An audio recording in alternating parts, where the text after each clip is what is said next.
I thought about not making this video because I have no idea how legit this is, but after more leaks have come out and I've actually seen, like, the pictures and the effects, and of course the fact that they look like they were taken on a potato, I'm fairly confident these are pretty legit leaks. So we're going to talk about Modern Horizons 3. A small handful of leaks were out today across Reddit and other places on the internet. You can tell they're not official leaks because spoiler season hasn't started yet, and also, again, the picture quality is terrible. I did my best to go ahead and clean the picture quality up for the video, but you're not really going to be able to see them too much, so I went ahead and put the text on the screen. It's going to look a little bit less smooth than some of the videos usually do, but we're not going to waste any time with a fancy intro here. We'll just kind of get into it. If you guys do enjoy the video, be sure to hit that like button and subscribe and click the bell icon to stay notified new videos are posted. But yes, take this with a grain of salt. These are technically not confirmed, but I have no reason to believe that they are not official. They all look legit, and if they are fake, then someone did a hell of a job. But again, technically unconfirmed, so just take that with a grain of salt. And obviously, you know, things are always subject to change until you get anything confirmed from Wizards. But alas, we know Modern Horizon 3 is going to have a ton of Eldrazi stuff, and there's actually been some leaks from some of the Commander decks as well as cards in the set. You'll be able to tell by the set code. Again, they're really blurry, so I'm trying my best, but it may be, you know, a little tricky to tell. Let's just see what you guys think of these. So Ulamog's Dreadsire is the first one I got here. It's a 10-drop creature, Eldrazi, with Vigilance, and then Ward, sacrifice a permanent with mana value 1 or greater, and then you can tap it to create a 10/10 colorless Eldrazi creature token. So a lot of things going on here. First of all, a 10-drop with Vigilance and Ward. That Ward is pretty good because you can't sacrifice like a land or a token. You have to actually sacrifice something legitimate, which is, you know, obviously better than if your opponent could just, you know, pay 2 for or whatever Ward usually has. Bit of an interesting sort of way to work an almost Annihilator style Ward into things. And then you can tap it to create a 10/10 colorless Eldrazi creature token. Pretty damn good card. Someone pointed out already a combo with this card, an Intruder Alert, where basically whenever a new creature enters the battlefield, you untap all creatures you control. So if you have Intruder Alert out with this in a deck that can play blue, you tap, you create a token, then it untaps, then you create another token, so on and so forth. You can make an infinite army of 10/10 colorless Eldrazi creature tokens, which is just completely absurd. I'm sure there'll be plenty more combos and things that are talked about, but I just thought that was one interesting one to sort of mention. It's a rare, and this one looks like it is in the Commander deck, so it'll probably also be in Collector Boosters as like a extended art or something, but not a bad card, and it's definitely good to see Eldrazi getting some love. Speaking on Eldrazi getting some love, we've got Null Drifter, which thematically is fantastic. I believe Hull Drifter is the actual card, or Mull Drifter. I can't remember the name. I'll pop the picture up quick on the screen. But this is a retrain of that, a very similar effect, but obviously a bit more Eldrazi in nature. It is a 7-drop creature, Eldrazi Elemental. It says, when you cast this spell, draw 2 cards. It also has Flying and Annihilator 1. And then it has Evoke 2 and a blue. You may cast this spell for its Evoke cost. If you do, it's sacrificed when it enters the battlefield. So very similarly set up to Mull Drifter. You can evoke it for 3, you play it, you draw 2 cards, and then it goes away. Obviously, being a 4/4 with Annihilator 1 isn't bad either, and if you have ways to reduce the cost of this card, it's certainly pretty good, and the draw is on cast, so even if it gets countered or doesn't make it to the field, you still get that benefit. It's just kind of cool to see that, like, flavorful version. Now, this is what the picture looked like. I didn't crop this or anything, so I don't know whether or not this card is in the Commander deck or in the set itself, but either way, it's a pretty solid card, one to keep an eye on if you're a fan of Eldrazi, I think. Flare of Denial. We looked at Flare of Cultivation in our preview video. This is the next one in that cycle, and it's pretty good, but it pretty much does what we thought it would. It says you may sacrifice a non-token blue creature rather than pay the spell's mana cost, and of course it just says counter target spell. Again, this seems fully real, fully legitimate, no reason to think that it's not. It's very good. Certain decks like Merfolk are going to be able to make use of this, and I'm sure decks that can put out very low cost, whether it's blue tokens or low cost creatures, maybe in Modern will be able to utilize this quite well. I admit, again, I've said this in other videos, I'm not hugely caught up on the Modern format, so I don't know whether or not this card's going to be, like, incredible there, but a potentially free cast card that can counter a spell and not have to take a card out of your hand, like Force of Will, is definitely something that's going to have people's attention. So it's a pretty darn good card, I think.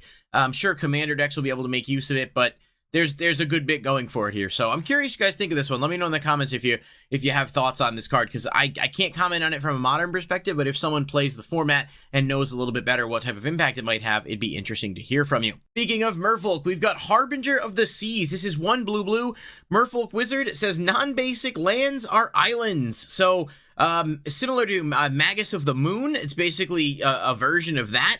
and it's just a pretty good card. There's also a card that goes along with it quite well that I saw on Reddit. Someone had mentioned it's called Boil. It's 3 and a red, and it says instant destroy all islands. Obviously a pretty toxic card combination, but if you make all non-basic land islands and play it in a deck that utilizes maybe less non-basics, you can just blow up all the other lands that your opponents have out, which is kind of gross, but also kind of an interesting combo worth noting. Obviously, some people are not going to like that, but I don't know if it's big in Modern and you're playing blue and red together, this combo seems like it could be pretty powerful if you play your cards right. So I'm sure Merfolk people are going to love this. Cards with Island Walk are going to love this. Cards like maybe even Carpet of Flowers, I think, might work well with this, depending on the hybrid decks you're playing. So there's a lot to like about it. Next up, we've got potentially one of the most busted cards I think I've ever seen in my entire life, Echoes of Eternity. Now, this is a Kindred Enchantment, and it is an Eldrazi tribal enchantment. I don't know if Kindred Enchantment has been a thing before. As far as I know, it has not, so whether or not it's a one and done or there'll be other cards in the set that are also Kindred Enchantments, I cannot say for certain, but the card itself costs 3 and 3 wastes, and it says if the triggered ability of a colorless spell you control or another colorless permanent you control triggers, it triggers an additional time. Whenever you cast a colorless spell, copy it. You may choose new targets for the copy. Lord, this card is absolutely insane. First of all, it's an Eldrazi tribal card, so it is searchable by cards like Eye of Ugin that search Eldrazi. It's colorless, so its cost can be reduced, and it's a Panharmonicon type card that gives you additional triggers. If you're playing Zuladoc, the commander from Commander Masters, you get additional cascades on top of the 2 you already get, which is just absolutely wild. And copying a colorless spell means you can cast an Eldrazi as long as it's not a legendary, and you get another copy of it free. This card is just beyond insane, and maybe I'm overhyping it, but I truly don't think I am. It truly is just one of the most crazy designs for an ultimately low-cost card that I have seen in quite a while. Echoes of Eternity. This is going to be a big one. There's just no doubt about it. And this is in the set. It is not a commander-only card, which means it will be legal in Modern. This one is completely wild. I can't say enough how good I think this card is, to the point where I think it's kind of poorly designed. It's a little busted. Next up, we've got, there's 4 cards here, so we're just going to go through them kind of brief. This is how the picture was put together. So Thief of Existence is the top left. It is a 1 waste green creature Eldrazi with Devoid. When you cast it, exile up to 1 target non-creature, non-land permanent opponent controls with mana value 4 or less. If you do, Thief of Existence gains when this card leaves the battlefield, target opponent draws a card. So pretty decent spot removal for artifacts or enchantments. It's obviously not able to get around creatures or lands, but not a terrible card overall. I mean, it might be better suited for Modern than Commander, because I just don't think it does enough to be super good, but maybe I'll be proven wrong, and it'll end up being better than I think. Volatile Stormdrake is a 1 and a blue flying hexproof from activated and triggered abilities. It has an ETB that says when this card enters the battlefield, exchange control of this card and target creature and opponent's controls. If you do, you get 4 energy, then sacrifice that creature unless you pay energy equal to its mana value. So cool to see energy counters getting more love. We know there's a commander deck based around it, and also more cards in the set. Obviously, will tie in well with stuff from Aether Revolt and other things that use energy. I think the Fallout decks had some too. Pretty solid card overall, and if you have the if you have the energy to sort of pay it, you can definitely screw your opponent over by taking something and getting a much bigger creature in exchange for giving them this. Really solid card. I think it's interesting without a doubt. Shilgengar, the Sire of Famine, is 3 black legendary creature Elder Demon with flying. Sacrifice another creature, create a blood token. If you sacrifice an angel this way, create a number of blood tokens equal to its toughness instead. And then you can pay 3 either black and or white, sacrifice 6 blood tokens, return each creature card from your graveyard to the battlefield with a finality counter on it. They become vampires in addition to their other types. This is a powerhouse. It's a little costly to bring out, but if you bring it out with something like Kalia, especially in Commander, being able to sack off an angel, get the tokens, and then boom, sack them off, and you just bring everything back if you're playing a bunch of big creatures, this could be a problem for Commander specifically. It may be decent in Modern as well. I just don't necessarily see the combo lines off the top of my head, like being able to make use of it as strongly, but it doesn't mean it's not good. I obviously, like I said, we're going to see a lot more as more cards get revealed, what combo lines will work better with other things.